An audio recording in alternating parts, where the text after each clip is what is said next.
사람을 알아보는 것이 나의 도리니라. 내 이름이 무엇이냐? 이름 없는 거지일 뿐입니다. 오늘부터 너를 하늘이라 부르마. 내 너를 지켜 장차 나라의 기둥으로 키워내겠다. 하늘이 찢어질 듯한 천둥 소리와 함께 검은 비구름이 몰려와 세상을 집어삼킬 듯 폭우를 퍼붓는 밤이었습니다. 칠흑 같은 어둠 속에서 산짐승의 울음소리마저 끊긴 채 오직 거센 비바람 소리만이 천지를 진동하고 있었습니다. 그 인적 드문 산비탈 길가에 금방이라도 쓰러질 듯 위태롭게 서 있는 낡은 주막 한 채가 비바람을 힘겹게 버텨내고 있었습니다.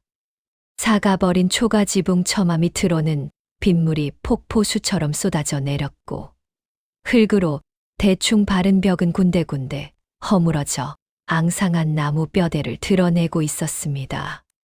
찢어진 창호지 문 틈새로 새어나오는 희미하고 누런 불빛만이 이곳이 사람의 온기가 남아있는 유일한 장소임을 알리고 있었습니다. 그 위태로운 불빛을 향해 한 사내가 진흙탕 길을 헤치며 비틀거리는 걸음으로 다가오고 있었습니다. 한때는 고고한 학식과 인품을 상징했을 선비의 도포 자락은 이미 흙탕물에 절어 본래의 색을 잃은 지 오래였고 비에 젖어 처량하게 달라붙은 갓 아래로 드러난 얼굴은 깊게 패인 주름과 초점을 잃은 눈빛으로 가득 차 있었습니다. 그는 마치 세상의 모든 풍파를 홀로 맞은 듯한 모습으로 삶의 무게에 짓눌려 간신히 숨만 붙어 있는 형상이었습니다. 몇 번이고 진흙 바닥에 미끄러지고 넘어지면서도 사내는 본능적으로 따뜻한 불빛을 향해 기어 가듯 나아갔습니다. 그것은 살고자 하는 의지라기보다는 그저 이 지독한 추위와 배고픔을 잠시라도 피하고 싶은 본능적인 몸부림에 가까웠습니다. 마침내 주막의 낡은 나무 문 앞에 다다른 사내는 떨리는 손으로 문고리를 잡았습니다. 끼익 하는 거슬리는 소리와 함께 문이 열리자 안에서 밀려나오는 매캐한 연기 냄새와 쿰쿰한 막걸리 냄새가 비냄새에 섞여 코를 찔렀습니다. 사내 몰락한 선비 이문직은 그렇게 폭풍 우치는 밤 자신의 운명을 송두리째 바꿔놓을 운명의 장소로 발을 들여놓고 있었습니다. 주막 안은 밖의 요란한 날씨와는 대조적으로 기분 나쁜 정적이 감돌고 있었습니다. 젖은 장작이 타닥거리는 소리와 가끔 들리는 취객의 코 고는 소리만이 공간을 채웠습니다. 주모는 들이닥친 불청객의 행색을 위아래로 훑어보더니 노골적으로 귀찮다는 기색을 내비치며 탁탁 소리가 나도록 거칠게 술상을 차렸습니다. 이가 다 빠진 낡은 사발에 탁주를 넘치도록 따르는 그녀의 손길에는 어떤 정성도 담겨 있지 않았습니다. 주모는 걸레처럼 해진 행주로 탁자를 훔치며 듣기 싫은 쇳소리로 쏘아붙였습니다. 보아하니 돈 한 푼 없는 떠돌이 신세 같은데 외상은 절대 안 돼요. 세상 인심이 예전 같지 않아서 멀쩡하게 생긴 놈들도 등쳐먹고 도망가는 판국의 댁 같은 양반을 뭘 믿고 술을 내주겠소. 그녀의 말은 칼날처럼 날카로웠고 그 속에 담긴 세상에 대한 불신은 지독했습니다. 문직은 덜덜 떨리는 손으로 술잔을 들어 올리며 말라버린 목을 죽였습니다. 탁주의 시큼한 맛이 빈속을 긁어내리는 듯 쓰라렸습니다. 그는 깊은 한숨을 내쉬며 주모의 냉소적인 눈빛을 마주 보았습니다. 그리고는 다 죽어가는 목소리지만 뼈 있는 한마디를 던졌습니다. 주모, 세상이 아무리 각박해졌다 한들 사람이 사람을 알아보는 눈마저 일어서야 되겠소. 짐승도 제 새끼를 알아보고 거두는 법이거늘 하물며 사람이 사람에게 내어줄 작은 정 하나 없다면 그것이 어찌 사람 사는 세상이라 할 수 있겠소. 문직의 말은 단순히 술 한 잔을 구걸하는 것이 아니었습니다. 그것은 돈과 권력에 의해 모든 가치가 매겨지는 비정한 세상에 대한 마지막 항변이자 그럼에도 불구하고 인간다움을 잃지 않고자 하는 그의 처절한 신념의 표현이었습니다. 하지만 주모는 코웃음을 치며 비웃을 뿐이었습니다. 덕이니 도리니 하는 배부른 소리는 한양 기와집 안방에서나 하시오. 당장 내일 입에 풀칠할 걱정에 눈이 뒤집히는 판국에 그깟 선비 나불행이 자존심이 밥 먹여 준답니까? 문직은 주모의 비웃음을 뒤로하고 홀로 술잔을 기울였습니다. 싸구려 탁주의 역한 냄새가 코를 찔렀지만 지금 그에게는 이마저도 감지덕지였습니다. 불과 몇 년 전까지만 해도 장래가 촉망되는 젊은 관리였습니다.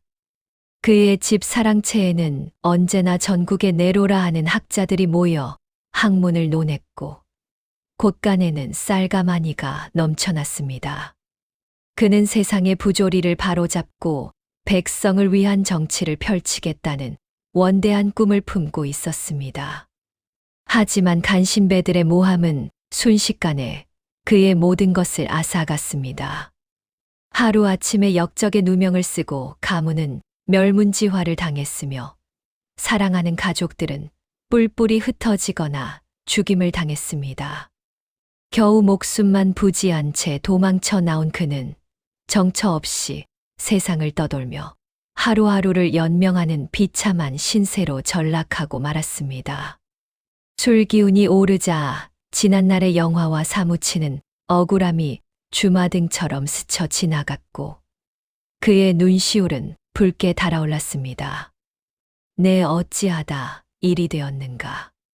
탄식 섞인 독백을 삼키며 고개를 떨구던 순간 문직의 시선이 주막 구석의 어두컴컴한 곳에 머물렀습니다. 그곳에는 낡은 멍석 조각을 뒤집어 쓴 채 몸을 잔뜩 웅크리고 있는 작은 아이 하나가 있었습니다.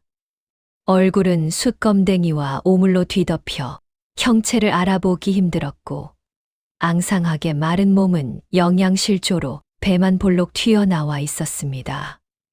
영락없는 거지 아이의 몰골이었지만 문직의 눈길을 사로잡은 것은 아이의 눈빛이었습니다. 헝클어진 머리카락 사이로 빛나는 아이의 두 눈은 어둠 속에서도 형형한 빛을 뿜어내고 있었습니다. 그것은 단순히 배고픔에 곤줄인 짐승의 눈빛이 아니었습니다. 마치 세상의 모든 이치를 꿰뚫어 보는 듯한 깊고 영롱한 지혜가 담겨 있었고 그 안에 숨겨진 비범한 기운이 문직의 가슴을 서늘하게 만들었습니다. 그때였습니다.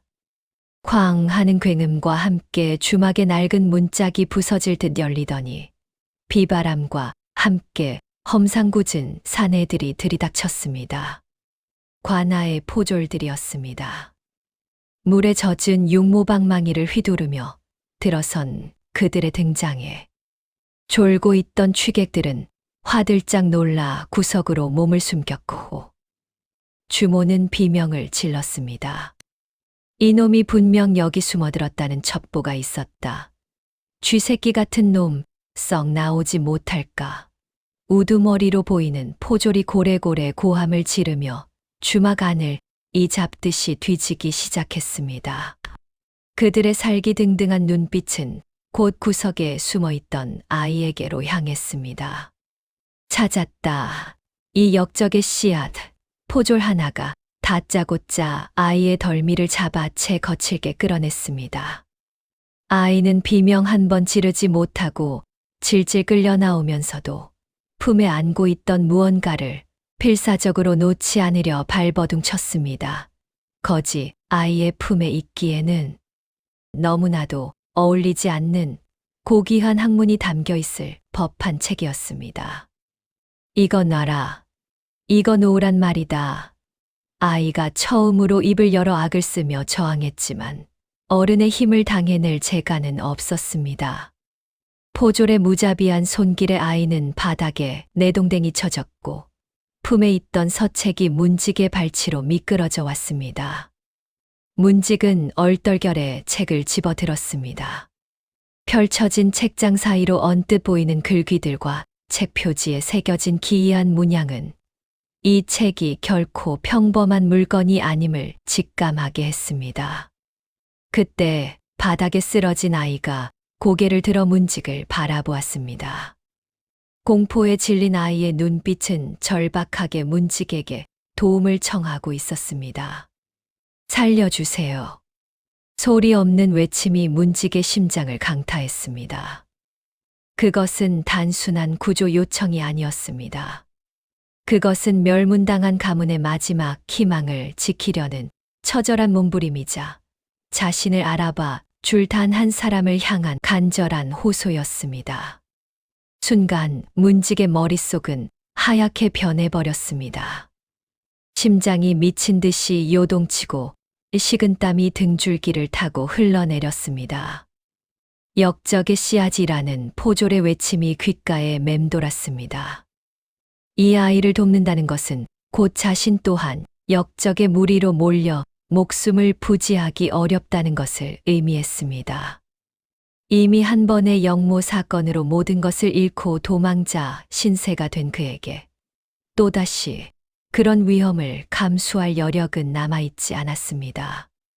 모른 척해야 한다. 고개를 돌려라. 내 목숨 하나 건사하기도 힘든 판국에 남의 일에 끼어들어 무엇하겠느냐. 이성이 그에게 속삭였습니다. 당장이라도 자리를 박차고 도망치고 싶은 충동이 일었습니다. 하지만 그의 시선은 자석에 이끌리듯 아이에게서 떨어지지 않았습니다. 공포에 질려 바들바들 떨면서도 삶에 대한 강렬한 의지를 놓지 않고 있는 저 아이의 눈빛, 그리고 자신의 손에 들린 이 비범한 서체. 문직의 가슴 깊은 곳에 잠들어 있던 선비로서의 양심이 꿈틀거렸습니다. 사람이 사람을 알아보는 눈마저 일어서야 되겠소. 조금 전 자신이 주모에게 했던 말이 비수처럼 날아와 가슴에 꽂혔습니다. 만약 지금 이 아이를 외면한다면 그는 평생 비겁한 자신을 용서할 수 없을 것 같았습니다. 더욱이 이 아이에게서 뿜어져 나오는 알 수 없는 기운은 그에게 강렬한 확신을 심어주고 있었습니다. 이 아이는 결코 평범한 아이가 아니다. 장차 이 나라의 제목이 될 하늘이 내린 아이일지도 모른다는 생각이 그의 뇌리를 스쳤습니다. 자신의 비루한 목숨을 걸어서라도 지켜내야 할 가치가 있는 존재일지도 모른다는 생각이 들자 그의 흔들리던 눈빛이 점차 단단해지기 시작했습니다. 잠깐 문직이 자리를 박차고 일어나며 벼락 같은 고함을 질렀습니다. 그의 갑작스러운 행동에 포졸들의 시선이 일제히 그에게 쏠렸습니다. 문직은 떨리는 손을 품속으로 넣어 자신의 마지막 남은 자존심이자 가보인 벼루 하나를 꺼내 들었습니다. 칠흑같이 검은 돌에 정교한 용무늬가 새겨진 한눈에 봐도 감나가 보이는 명품이었습니다. 이 아이는 내 심부름을 하던 아이네. 역적의 자식이라니 당치도 않은 소리. 내 이 귀한 벼루를 줄 터이니 그만하고 돌아가게나. 문직은 벼루를 포졸 우두머리의 눈앞에 들이밀었습니다. 탐욕스러운 포졸의 눈이 번들거렸습니다. 그가 벼루에 정신이 팔려 손을 뻗는 찰나 문직은 번개처럼 몸을 날려 바닥에 쓰러진 아이의 손을 낚아챘습니다. 뛰어라. 문직의 외침과 함께 두 사람은 주막의 뒷문을 박차고 어둠 속으로 내달렸습니다. 뒤늦게 상황을 파악한 포졸들의 고함 소리가 들려왔지만 이미 그들은 폭우가 쏟아지는 산길로 접어든 후였습니다. 차가운 빗줄기가 온몸을 때리고 진흙탕 길이 발목을 잡았지만 문직은 아이의 손을 절대 놓지 않았습니다. 숨이 턱끝까지 차오르고 심장이 터질 것 같았지만 그들은 멈추지 않고 달리고 또 달렸습니다. 한참을 달려 포졸들의 추격이 따돌려졌다고 생각될 무렵 문직은 깊은 산속의 어느 동굴 앞에서 멈춰 섰습니다. 거친 숨을 몰아쉬며 문직은 비에 젖은 아이의 얼굴을 감싸쥐고 눈을 맞췄습니다. 이제 너는 과거의 너와는 다른 사람이다. 내가 너를 지켜주마. 오늘부터 내 이름은 하늘이다. 하늘이 내린 귀한 아이라는 뜻이다. 알겠느냐? 아이는 대답 대신 문직의 품에 얼굴을 묻고 서럽게 울음을 터뜨렸습니다. 그것은 안도의 눈물이자 새로운 삶을 향한 처주름이었습니다. 그렇게 몰락한 선비와 버려진 천재 아이의 기묘한 동행이 시작되었습니다. 사람의 발길이 닿지 않는 깊은 산속, 버려진 오두막에서 두 사람의 은둔 생활이 시작되었습니다. 처음에는 모든 것이 낯설고 어색하기만 했습니다. 평생 분만 잡고 살아온 문직에게 거친 산에서의 삶은 고난의 연속이었습니다. 서툰 솜씨로 나무를 캐고 불을 피우고 집을 고치느라 그의 손은 상처투성이가 되었습니다. 하지만 하늘이는 달랐습니다. 마치 산에서 나고 자란 아이처럼 날쌘 몸놀림으로 산짐승을 잡고 먹을 수 있는 열매와 뿌리를 구해왔습니다. 문직이 힘들어할 때마다 하늘이는 고사리 같은 손으로 그의 어깨를 주물러 주었고 밤이면 추위에 떠는 문직을 위해 자신의 체온을 나누어 주었습니다. 문직은 그런 하늘이에게 글을 가르치기 시작했습니다. 종이와 붓이 없어 평평한 바위의 수추로 글자를 써가며 가르쳤지만 하늘이의 배움에 대한 열정은 대단했습니다. 하나를 가르치면 열을 깨우치는 아이의 천재성에 문직은 매번 감탄을 금치 못했습니다.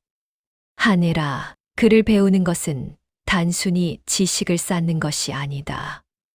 세상의 이치를 깨닫고 올바른 마음가짐을 갖기 위함이다. 문직의 가르침에 하늘이는 초롱초롱한 눈빛으로 고개를 끄덕였습니다. 계절이 바뀌고 시간이 흐르면서 두 사람 사이에는 피보다 진한 정이 싹트기 시작했습니다. 서로의 상처를 보듬어주고 부족한 부분을 채워주며 그들은 어느새 세상에서 둘도 없는 가족이 되어가고 있었습니다.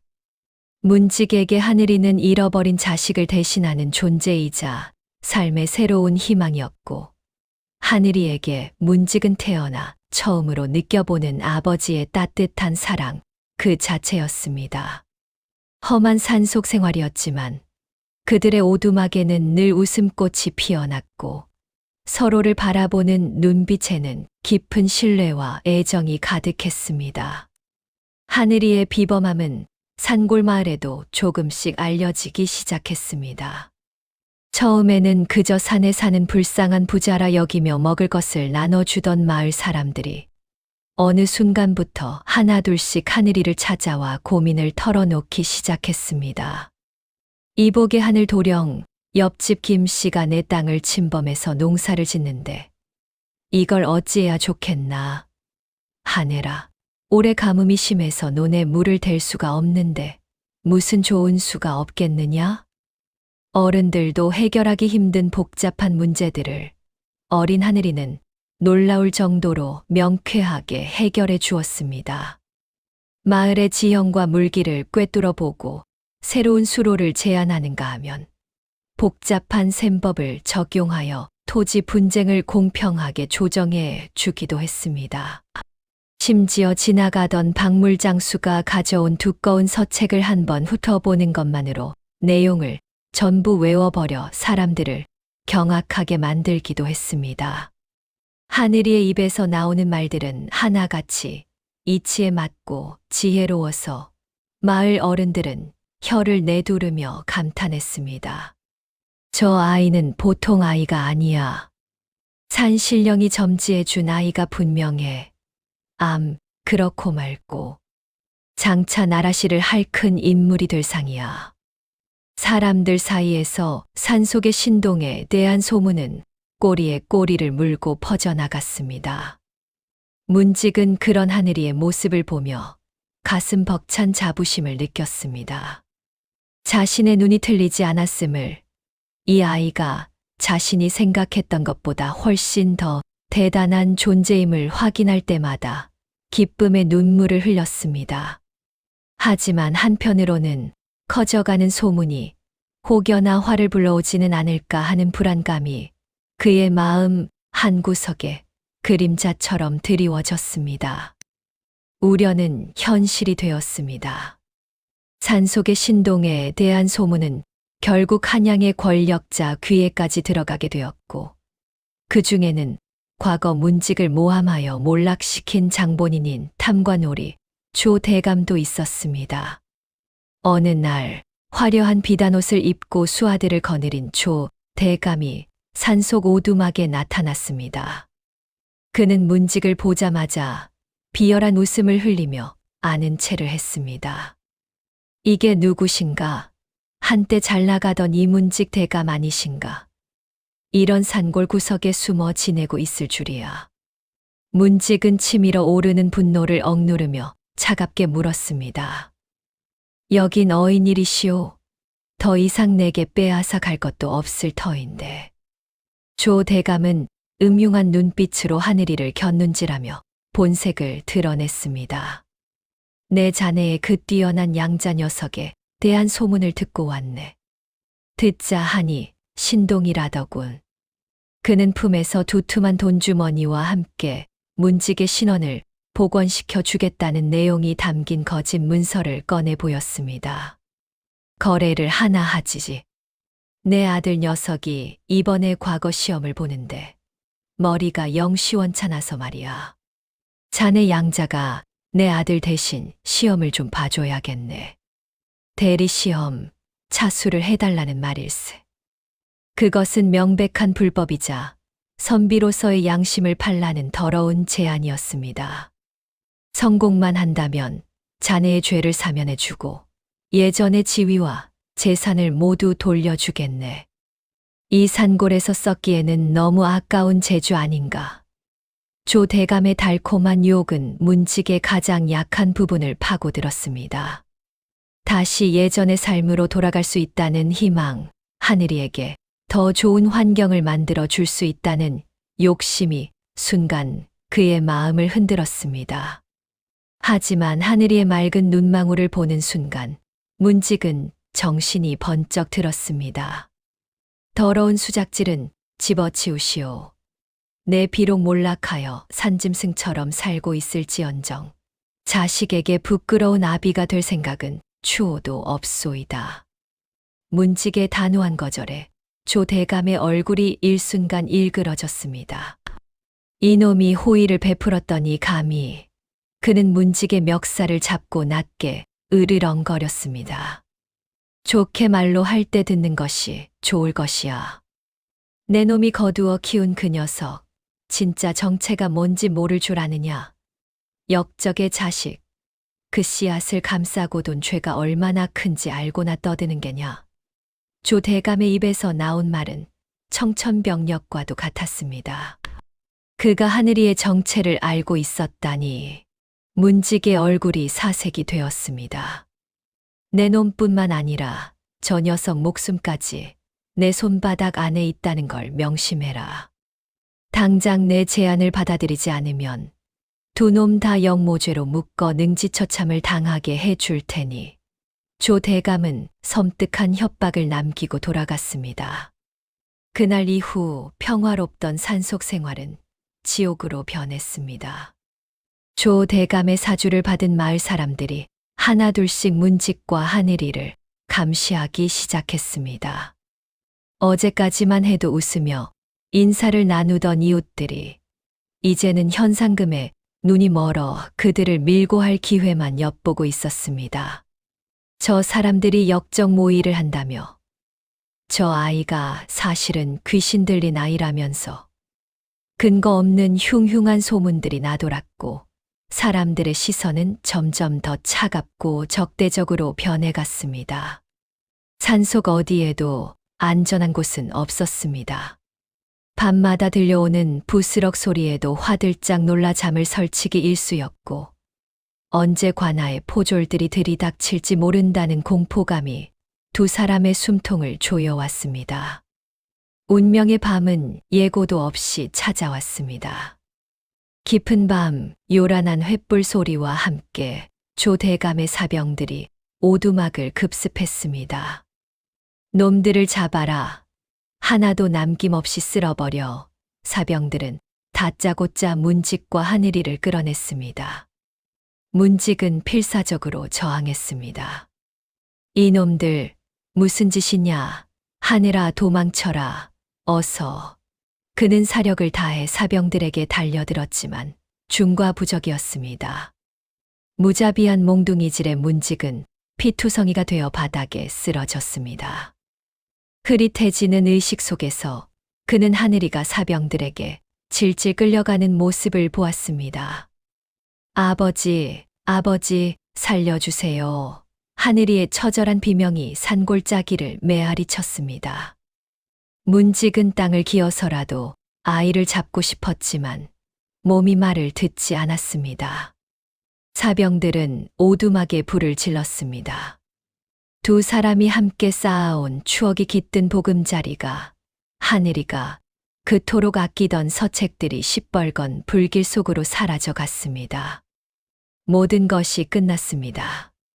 가족을 지키지 못했다는 죄책감, 힘없는 자신의 처지에 대한 비참함, 그리고 사랑하는 아들을 영영 잃을지도 모른다는 절망감이 문직을 집어삼켰습니다. 차가운 진흙 바닥에 얼굴을 파묻은 채 문직은 피눈물을 흘리며 오열했습니다. 그의 세상은 다시 한번 철저하게 무너져 내렸습니다. 잿더미로 변해버린 오두막 터에 홀로 남겨진 문직은 밤새도록 움직이지 않았습니다. 몸의 상처보다 더 깊고 쓰라린 마음의 상처가 그를 짓눌렀습니다. 차라리 이대로 죽어버리는 것이 나을 것 같았습니다. 모든 희망이 사라진 암흑 같은 절망 속에서 그는 스스로를 저주하고 또 저주했습니다. 내가 못난 아비라. 그 귀한 아이를 지키지 못했구나. 차라리 그때 주막에서 모른 척했더라면 그 아이는 다른 삶을 살 수 있었을 것을. 후회와 자책의 늪에 빠져 허우적거리던 그때 문득 하늘이와 함께했던 지난날의 기억이 스쳐 지나갔습니다. 초롱초롱한 눈으로 그를 배우던 모습, 자신의 아픈 곳을 어루만져 주던 따뜻한 손길, 그리고 언젠가 하늘이가 했던 말이 귓가에 생생하게 울려 퍼졌습니다. 아버지, 아버지는 늘 말씀하셨잖아요. 선비는 어떤 상황에서도 불의와 타협하지 않아야 한다고요. 그를 배우는 것은 세상을 속이기 위함이 아니라 어두운 세상을 밝히는 등불이 되기 위함이라고요. 아이의 맑은 목소리가 문직에 잠들어 있던 영혼을 흔들어 깨웠습니다. 그래, 이대로 주저앉아 있을 수만은 없다. 비리록 힘없고 늙은 몸이지만 이대로 포기한다면 그것이야말로 하늘이에게 씻을 수 없는 죄를 짓는 것이다. 문직의 눈빛이 달라지기 시작했습니다. 절망의 밑바닥에서 그는 역설적이게도 삶에 대한 가장 강력한 의지를 발견했습니다. 죽는 한이 있더라도 내 아들 하늘이를 반드시 구해내고야 말겠다. 그리고 저 추악한 조 대감의 만행을 세상에 낱낱이 밝히고야 말겠다. 문직은 불에 타다 남은 숯덩이를 움켜쥐며 피 맺힌 절규와 함께 처절한 복수를 다짐했습니다. 동이 터오는 새벽, 그의 등 뒤로 붉은 태양이 떠오르며 비장한 결의를 비추고 있었습니다. 문직은 오두막 뒤편의 깊은 땅 속에 묻어두었던 낡은 나무 상자 하나를 파냈습니다. 그 안에는 그가 과거 관직에 있을 때 조 대감을 비롯한 탐관오리들의 비리를 몰래 기록해둔 비밀 장부가 들어 있었습니다. 언젠가 이것이 세상을 바로잡는 데 쓰일 것이라 믿으며 목숨 걸고 지켜온 증거였습니다. 이것으로 모든 것을 바로잡겠다. 문직은 장부를 품에 깊숙이 감추고 삿갓을 눌러쓴 채 한양으로 향하는 머나먼 여정을 시작했습니다. 상처 입은 몸을 이끌고 산을 넘고 물을 건너는 험난한 길이었지만 그의 발걸음에는 조금의 망설임도 없었습니다. 한편 조 대감의 집에 감금된 하늘이 또한 포기하지 않고 있었습니다. 조 대감은 하늘이에게 자신의 아들 이름으로 과거 시험 답안을 작성할 것을 강요하며 만약 거부하면 문직을 죽여버리겠다고 협박했습니다. 하늘이는 겉으로는 겁에 질려 순순히 따르는 척했지만 속으로는 누구보다 치열하게 싸울 준비를 하고 있었습니다. 감시가 소홀한 틈을 타 시험장에 가져갈 붓과 먹을 점검하고 머릿속으로는 자신만이 할 수 있는 가장 대담하고 위험한 계획을 세우고 있었습니다. 그것은 조 대감의 뜻대로 움직이는 인형이 되는 것이 아니라 자신의 목숨을 걸고 세상의 불의를 고발하는 것이었습니다. 아버지, 조금만 기다려 주세요. 제가 반드시 아버지를 구해낼 것입니다. 서로 다른 곳에 있지만 같은 목표를 향해 나아가는 두 사람의 처절한 사투가 시작되었습니다. 드디어 결전의 날, 과거 시험이 치러지는 날이 밝았습니다. 수많은 응시자들이 모인 시험장 한가운데 하늘이는 조 대감 아들의 이름표가 붙은 자리에 앉아 붓을 들었습니다. 시제가 발표되자 하늘이는 망설임 없이 붓을 놀리기 시작했습니다. 하지만 그가 써 내려가는 것은 조 대감이 원하는 모범 답안이 아니었습니다. 그것은 탐관오리들의 수탈로 고통받는 백성들의 현실과 권력의 눈먼 자들의 추악한 민낯을 고발하는 피 끓는 상소문이었습니다. 자신의 목숨을 담보로 한 세상에서 가장 위험하고 위대한 답안지였습니다. 같은 시각 문직은 한양 도성에 도착하여 궁궐 문 앞으로 달려갔습니다. 전하, 억울함을 호소하러 왔나이다. 이 나라를 좀먹는 간신배의 죄상을 밝혀주시옵소서. 문직은 경비병들의 창칼 앞에서도 물러서지 않고 품에 있던 비밀 장부를 높이 치켜들며 절규했습니다. 그의 처절한 외침은 마침내 임금의 귀에까지 닿았습니다. 임금 앞으로 불려간 문직은 조 대감의 모든 비리를 낱낱이 고했습니다. 곧이어 시험장에서 하늘이가 작성한 파격적인 답안지가 임금에게 바쳐졌습니다. 임금은 하늘이의 글을 읽고 큰 충격과 감동을 받았습니다. 어린아이의 글이라고는 믿을 수 없을 만큼 깊은 통찰력과 충심이 담겨 있었기 때문입니다. 이런 인재가 역적의 자식이라는 이유로 묻힐 뻔했다니 임금은 조 대감을 즉시 하옥하고 문직과 하늘이를 불렀습니다. 모든 진실이 밝혀진 순간 조 대감은 사색이 되어 바닥에 주저앉았고 문직과 하늘이는 서로를 부둥켜 안고 뜨거운 눈물을 흘렸습니다. 임금은 하늘이의 천재성과 문직의 강직함에 탄복하여 하늘이에게 장원급제를 내리고 문직의 죄를 사면하며 관직을 복구시켜 주었습니다. 그것은 긴 어둠 끝에 찾아온 찬란한 빛이었습니다. 세월이 흘러 강산이 몇 번이나 변하고 어느덧 수십 년의 시간이 흘렀습니다. 그날의 폭풍 후 치던 담은 이제 전설 같은 옛 이야기가 되었습니다.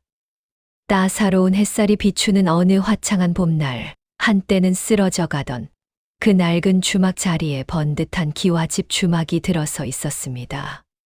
수많은 사람들이 오가는 활기찬 주막 앞 길가에 화려한 행렬이 멈춰 섰습니다. 가마에서 내린 사람은 이 나라 최고의 관직인 영의정의 오른 하늘이었습니다.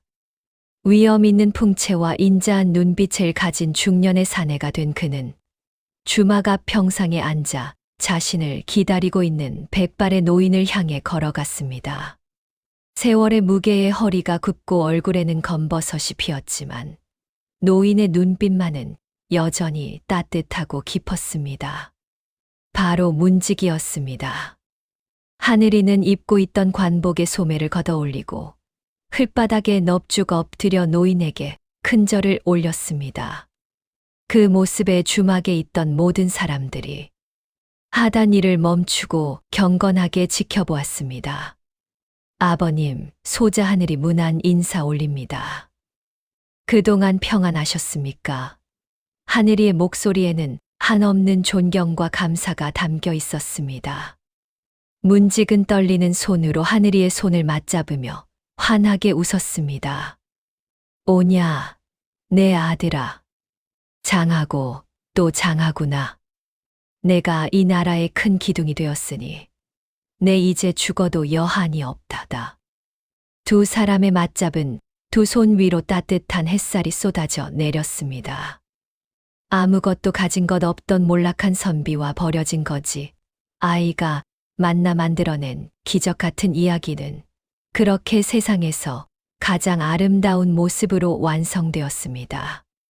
주막에서 시작된 그들의 인연은 피보다 진한 사랑과 신의로 이어져 세상을 밝히는 등불이 되었습니다.